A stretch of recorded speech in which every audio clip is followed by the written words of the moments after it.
Friends, आज हम लोग एनपीसीआईएल काकरापारा का जो स्किल टेस्ट होने वाला है विगत 31 तारीख को जो था, जो पोस्टपोन होकर के अभी 10 तारीख फर्स्ट है, उसके बाद 11 को है। इसी तरह करके सभी स्टूडेंट को बुलाया जा रहा है। तो देखिए, उसमें से हम लोग स्किल टेस्ट के बारे में थोड़ा सा इसमें जानकारी दे रहे हैं, जो कि एग्जाम के पॉइंट ऑफ व्यू से बहुत ही अच्छा है। स्किल टेस्ट पास करना है। और चलिए आइए देखते हैं, फिर आपको बताते हैं कि कौन सा टॉपिक सबसे ज़्यादा इम्पोर्टेंट।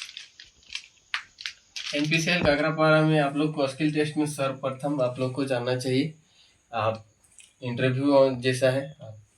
सबसे पहले कि आपको ट्रांजिस्टर, इलेक्ट्रॉनिक्स में आपको सबसे पहले ट्रांजिस्टर के बारे में जानना चाहिए, ठीक है। अब ट्रांजिस्टर दो प्रकार के होते हैं, एक बीजेटी और एक एफईटी। बीजेटी भी दो प्रकार का है, बीजेटी भी दो प्रकार का है, और एक है पीएनपी और एक है एनपीएन, ठीक है। इसमें जानना है कि पीएनपी अगर सिर्फ आपको इंटरव्यू में सिर्फ पूछेगा कि पीएनपी के बारे में बताइए, पीएनपी के बारे में क्या जानते हैं आप लोग, तो पीएनपी के बारे में आप लोग को यही बताना है कि पीएनपी जो है मेजॉरिटी कैरियर है। मेजॉरिटी कैरियर किसका है, तो होल्स का है, और इलेक्ट्रॉन इसका माइनॉरिटी कैरियर है। इसमें जो है इसका सिंबल याद रखिएगा, सिंबल पूछ सकता है आप लोग को। ये इसका सिंबल है, तीर का जो निशान है वो अंदर की तरफ होगा, तो ये ऐसो पीएनपी है। और एनपीएन जब होगा तो तीर का निशान जो है सो बाहर की ओर होगा। और ये जो तीर का निशान जो है ये इमीटर को डिनोट करता है। ये बेस है, ये आपका कलेक्टर है। ये इमीटर है, ये बेस और ये कलेक्टर है। बीजेटी में तीन टर्मिनल्स और 3 लेयर और 2 जंक्शन होते हैं। ये आप लोग को ध्यान रखना है। ये करंट कंट्रोलिंग डिवाइस है और ये बाई डायरेक्शनल डिवाइस है। बीजेटी का इसका हम लोग कन्वेंशन, जैसे कि इसमें 3 टर्मिनल्स, 3 लेयर्स और 2 जंक्शन होते हैं। ये सब जानकारी आप लोग को रखना पड़ेगा। बीजेटी जो है करंट कंट्रोल डिवाइस है, और ये जो एफईटी जो है वो वोल्टेज कंट्रोल डिवाइस है। एफईटी भी दो प्रकार का होता है, एक पी चैनल और एक एन चैनल। तो अभी आप हम लोग ये ट्रांजिस्टर का इतना जानकारी आप लोग को रखना बहुत जरूरी है। अभी सबसे ज्यादा बोलेगा कि ट्रांजिस्टर में सबसे ज्यादा यूज किसका होता है, तो ये देखिए BC 547 जो है ये आईसी नंबर है ट्रांजिस्टर का। BC 547 ये एनपीएन होता है। और इसको चेक करने का, एनपीएन को चेक करने का, जैसे कि ये ट्रांजिस्टर है, आपको चेक करने के लिए दे देगा। इसमें 3 टर्मिनल होगा, आपको बोलेगा कि BC 547 है, ये आईसी BC 547 है। आपको चेक करना है कि ये कौन इमीटर, कौन बेस और कौन सा कलेक्टर है। तो आपको इसको मल्टीमीटर की सहायता से एक प्रोब को यहाँ पे रख दीजिए, एक प्रोब को यहाँ, नहीं जान रहे अभी, किसी में भी 2 पॉइंट में रख दीजिए। अगर ये दोनों पॉइंट में अगर आया, मान लीजिए मल्टीमीटर का एक पॉइंट 640 आया ये दोनों पॉइंट में, और ये किसी जैसे पीएनपी है चाहे किसी भी चीज को, यहाँ पे मान लीजिए रेड प्रोब डाल दिए, यहाँ ब्लैक प्रोब डाले, अभी ब्लैक और रेड इसमें से अगर इतना आ रहा है, फिर हम लोग इसको चेंज किए, ये रेड पे इधर कर दिए, और अगर नहीं आया तो समझिए ये हम लोग गलत पोजीशन लिए हैं, ये एनपीएन नहीं होगा। अगर हम लोग उसी पे रखेंगे, जैसे रेड प्रोब अगर हम लोग यहीं पे रखें और ये दोनों के बीच 640 आ रहा है, फिर ये रेड इसी पे रखेंगे और ब्लैक फिर इसमें रख देंगे, और इसमें इसमें मेरा 645 600, मतलब इससे दुगुना आ रहा है, मतलब इससे कुछ बढ़ के आ रहा है, तो समझिए जो बढ़ के आ रहा है वो टर्मिनल मेरा इमीटर हो जाएगा। और ये जो कॉमन, जैसे ये रेड इसी पे है, तो ये मेरा इसो बेस हो जाएगा। अब ये बचा जो ये कलेक्टर हो जाएगा। तो आप लोग को इस तरह इसो ट्रांजिस्टर को आइडेंटिफाई करना है, पहचानना है। ये BC 547 जो है एनपीएन, इसका इसो ज्यादा यूज होता है।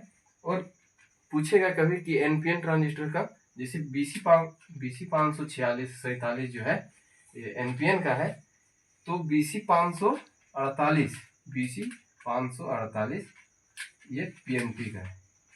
तो ये चीज भी आप लोग को याद रखना होगा। चलिए ठीक है, हम लोग और आगे बढ़ते हैं, और क्या जानना है। ट्रांजिस्टर देख लिए। अब हम लोग देखते हैं इससे और इम्पोर्टेंट, आगे हम लोग बढ़ते हैं एस सी आर अगर पूछ सकता है तो बोलेगा, ज़्यादा नहीं पूछेगा, सिर्फ ये पूछेगा कि ये क्या करता है, इसका काम क्या है, एस सी आर का फुल फॉर्म बताइए। एस सी आर का फुल फॉर्म होता है सिलिकॉन कंट्रोलर रेक्टिफायर। इसका जो काम है वो मोटर के स्पीड को कंट्रोल करता है, high AC current power voltage को कंट्रोल में करता है। ये एस सी आर का काम है। इसका सिंबल जो है, सिंबल याद रखिए, सिंबल पूछ सकता है कि सिंबल बना के दिखाइए, तो आप लोग का सिंबल एस सी आर का ऐसा होता है। तो ये हमारा एनोड है, ये हमारा कैथोड है, ये गेट है। ये 3 टर्मिनल वाला डिवाइस होता है। इसमें 3 लेयर और 2 जंक्शन होता है। नहीं, इसमें 4 लेयर होता है। इसमें जो है एस सी आर जो है 2 एंटी पैरेलल जुड़ा होता है, जैसे कि ये P ये ऐसा बना होता है। ये एनोड है, ये कैथोड है, ये गेट है। ये 4 लेयर, 3 जंक्शन और 3 टर्मिनल वाला डिवाइस है। और हम लोग आगे चलते हैं, जो कि एग्जाम के पॉइंट ऑफ व्यू से बहुत अच्छा है। आप लोग कॉल क्लास है, ये सिर्फ रिकॉल कर रहे हैं कि आप लोग ये सब देखते ही जाए। अभी हम लोग जैसे कि ये एस सी आर देख लिए, अभी हम लोग ट्रैक देखते हैं। ट्रैक जो है, ट्रैक पूछेगा कि ट्रैक का फुल फॉर्म क्या है, तो triad for AC, triad for alternating current, ये ट्रैक का फुल फॉर्म है। ट्रैक का जो सिंबल बनता है, ट्रैक भी है, सो हाई एसी करंट को कंट्रोल करता है। ट्रैक में 4 लेयर और 3 जंक्शन होता है इसमें, 3 टर्मिनल होता है। तो 3 टर्मिनल कौन सा होता है, MT1 यानी main terminal 1, MT2 main terminal 2 और एक गेट होता है। ठीक है, गेट में हम लोग ट्रिगर देते हैं तब ट्रैक यूज होता है। ट्रैक का जो सिंबल है, ये देखिए हम लोग ट्रैक का सिंबल बना रहे हैं। ये हमारा ट्रैक का सिंबल है। एक MT1 होता है, एक MT2 टर्मिनल से, और ये गेट है। ठीक है, ये ट्रैक का सिंबल है। ट्रैक का यूज है, तो ट्रैक का यूज हम लोग उच्च एसी करंट को कंट्रोल करने में करते हैं। इसमें भी 4 लेयर होता है और ये बाय डायरेक्शनल डिवाइस है गेट को ट्रिगर करने के बाद। तो आप लोग को इतना याद होना चाहिए। चलिए अब हम लोग डाइक की ओर चलते हैं। डाइक क्या है, डाइक जो है, डायोड का फुल फॉर्म होता है डायोड फॉर एसी, यानी diode for alternating current. Diode भी सेम डिवाइस है। डाइक जो है, ये ट्राइक को ट्रिगर करने में डाइक का यूज करते हैं। और डाइक का जो सिंबल है सेम ट्राइक के जैसा ही है, बट इसमें सिर्फ 2 ही टर्मिनल होते हैं। एक होता है MT1 और एक दूसरा होता है MT2। ठीक है, बस ये 2 टर्मिनल होता है। डाइक का भी सेम काम है, लेकिन डाइक का एक स्पेशल काम में यूज करते हैं। इसको ट्राइक को ट्रिगर करने में इसका यूज किया जाता है। तो डाइक हम लोग समझ गए, ट्रैक समझ गए, एससीआर समझ गए, ट्रांजिस्टर समझ गए, एफईटी समझ गए, FET voltage control device, FET हम लोग समझ गए। डाइक भी बाय डायरेक्शनल डिवाइस है, पूछ सकता है आप लोग को कि डाइक कौन सा डायरेक्शन है, तो ये बाय डायरेक्शनल डिवाइस है। चलिए हम लोग आगे चलते हैं। अब हम लोग चलते हैं, ये तो इलेक्ट्रॉनिक्स में इतना विशेष चीज याद रखना है, लेकिन अब हम लोग चलते हैं। देखिए फ्लिप फ्लॉप, ये सब आप लोग को पूछ सकता है। JK flip flop, SR flip flop, सबसे ज्यादा एसआर फ्लिप फ्लॉप पूछेगा। अब एसआर फ्लिप फ्लॉप में पूछेगा तो पूछेगा कि किस गेट को मिलके बनता है, तो गेट के बारे में थोड़ा सा जानकारी रखना पड़ेगा। नैंड और नोर गेट से मिलके बनता है।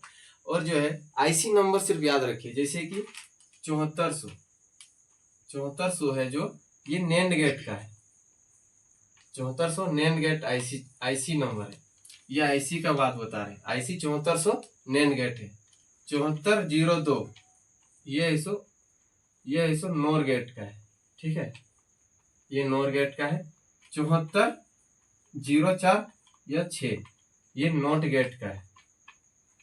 ठीक है, उसके बाद 7408 जो है, 7408 ये है सो आपका एंड गेट का है, एंड गेट।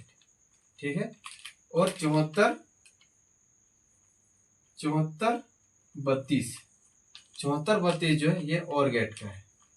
तो ये सब गेट का याद रखना पड़ेगा। और एक आईसी याद रखिए, आईसी 355, ये जो है ये टाइमर आईसी है, टाइमर आईसी। अब इसमें आपको पूछ सकता है टाइमर आईसी में कि टाइमर आईसी जो है कितने टर्मिनल, कमेंट के माध्यम से या फिर व्हाट्सअप करें हमारे नंबर पे।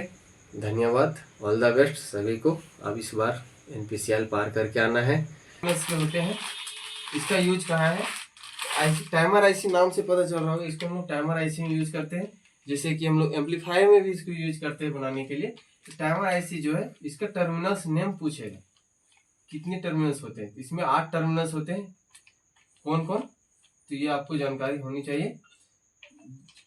याद करने का एक ट्रिक है, GT और CTDS, यानी G से ग्राउंड, फर्स्ट टर्मिनल ग्राउंड हो गया, सेकेंड टर्मिनल GT, यानी ये जो T है ट्रिगर है, T हम लोग ट्रिगर है, ये O है तीसरा नंबर टर्मिनल, ये आउटपुट है, और ये R है वो है इसको हम लोग का रीसेट है, रीसेट ठीक है, ये रीसेट है ठीक है। और ये C है, ये कंट्रोलर है, 5वां नंबर पिन जो है कंट्रोल है, कंट्रोल। T है यहाँ पे थ्रेशोल्ड है, 6ठा नंबर जो है ये थ्रेशोल्ड है, 7वां नंबर डिस्चार्ज है, 8वां नंबर सप्लाई है, 8 सप्लाई पे है, ये S है, इसका मतलब सप्लाई, 8 नंबर पिन सप्लाई है। बस ये आप लोग को इलेक्ट्रॉनिक्स में इतना से ज़्यादा बाहर नहीं पूछेगा, इतना आप लोग को याद रखना है बस। अब हम लोग चलते हैं सेकेंड ईयर की तरफ। सेकेंड ईयर में सबसे पहले आप लोग को पूछ सकता है प्रेशर मेजरमेंट इंस्ट्रूमेंट से आप लोग को पूछ सकता है कि प्रेशर मेजरिंग इंस्ट्रूमेंट क्या है। तो प्रेशर मेजरिंग इंस्ट्रूमेंट आप लोगों को सबसे पहले ये 3-4 टॉपिक याद रखना पड़ेगा, प्रेशर, लेवल, फॉलो और टेम्परेचर। ये 4 चैप्टर से ही ज़्यादातर पूछता है। तो प्रेशर में आप लोग को सबसे पहले पूछेगा कि इलास्टिक मटेरियल को परिवर्तन करके, इलास्टिक मटेरियल को विकृति में परिवर्तन करके प्रेशर कौन बताता है।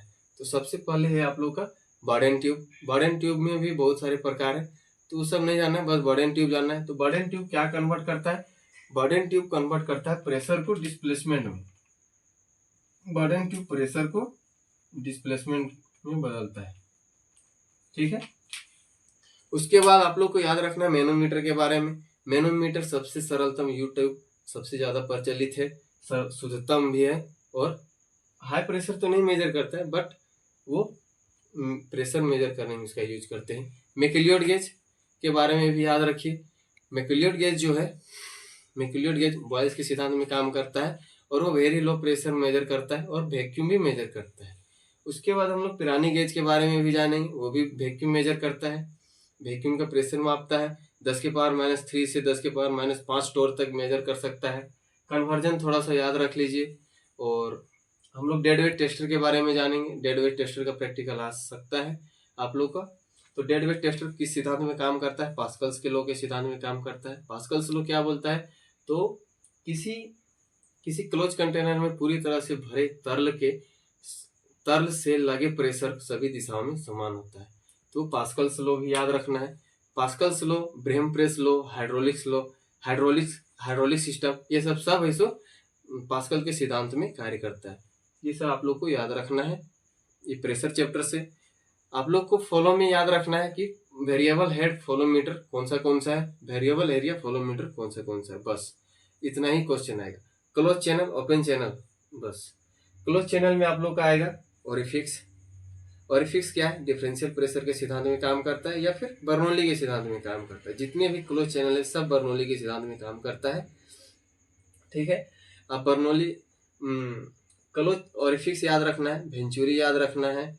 उसके बाद आप लोगों को फॉलो नोजल, डॉल ट्यूब, ये सब याद रखना है। फॉलो सेंसिंग एलिमेंट कौन सा है, तो आप लोग को ये क्वेश्चन पूछ सकता है। फॉलो सेंसिंग एलिमेंट ओरिफिक्स है, वेंचुरी है, डॉल ट्यूब है, ये सब आप लोग को याद रखना है। टेम्परेचर सेंसिंग एलिमेंट कौन सा है, ये आपको पूछ सकता है। तो टेम्परेचर सेंसिंग एलिमेंट RTD है, थर्मोकपल है, थर्मिस्टर है, ये 3 चीज याद रखना है। अब जैसे कि थर्मोकपल जो है विभिन्न प्रकार के होते हैं। आप लोग को पूछ सकता है कि थर्मोकपल के टाइप ज़्यादा प्रचलित T, E, J और K टाइप है। ये 4 थर्मोकपल अवश्य याद रखें। आप लोग को सबसे पहले आप लोग को ज़्यादातर K टाइप पूछ सकता है। तो K टाइप जो थर्मोकपल है वो कॉमन एलिमेंट से बनता है। इसका जो रेंज है -200 डिग्री से +750 डिग्री सेल्सियस तक होता है। ये भी आप लोग को याद रखने की आवश्यकता है। और टेम्परेचर मेजरिंग इंस्ट्रूमेंट जो है विभिन्न प्रकार के होते हैं। आप लोग को ऐसा अगर कुछ जैसे कि आप लोग को याद रखना पड़ेगा और आरटीडी के बारे में पूरा प्रॉपर जानकारी रखिए। थर्मोकपल और आरटीडी में क्या अंतर है ये जानकारी रखना चाहिए। और ये दोनों का पहचान कैसे करें, आरटीडी है या थर्मोकपल, तो आप लोग को बताना चाहेंगे कि आरटीडी जो है 3 टाइप का होता है, 2 वायर, 3 वायर और 4 वायर का होता है। आरटीडी में जो है रेजिस्टेंस के परिवर्तन के सिद्धांत में काम करता है आरटीडी, और थर्मोकपल सीबेक इफेक्ट के सिद्धांत में काम करता है। आरटीडी जो है बहुत हाई एक्यूरेसी वाला इंस्ट्रूमेंट करता है, ठीक है। और थर्मोकपल जो है लो सेंसिटिव है, मतलब लो एक्यूरेसी है आरटीडी की अपेक्षा। आरटीडी की अपेक्षा वो लो एक्यूरेसी वाला इंस्ट्रूमेंट है, लेकिन वो भी इंस्ट्रूमेंट प्लांट में बहुत ज़्यादा यूज होते हैं। तो थर्मोकपल के बारे में भी जानना है। और हम लोग देखेंगे कि आप लोगों को पूछेगा कि प्लेटिनियम आरटीडी में जो धातु यूज होता है वो किस मटेरियल का होता है, तो वो प्लेटिनम का होता है, ये भी याद रखना है। और वैसे और कोई ऐसा है नहीं, जैसे टेम्परेचर हो गया, प्रेशर हो गया, फॉलो हो गया, बस यही सब याद रखना है। और जितना इलेक्ट्रॉनिक्स का, ज़्यादातर इलेक्ट्रॉनिक्स में फोकस कीजिएगा, क्योंकि इलेक्ट्रॉनिक्स ज़्यादा आ सकते हैं। और सेकेंड ईयर में और अभी कोई टॉपिक अगर ऐसा आपको लगता है कि हमको दिक्कत है इसमें बताइए, तो आप कमेंट बॉक्स में कमेंट करके बताने का कोशिश करेंगे, समझाने का कोशिश करेंगे। सो धन्यवाद। और जितने भी मेरे भाई बंधु लोग जा रहे हैं स्किल टेस्ट देने, उसके लिए ऑल द बेस्ट। और अपना रिव्यू ज़रूर दें, और एग्ज़ाम में कैसा क्वेश्चन आया है वो भी ज़रूर बताएं।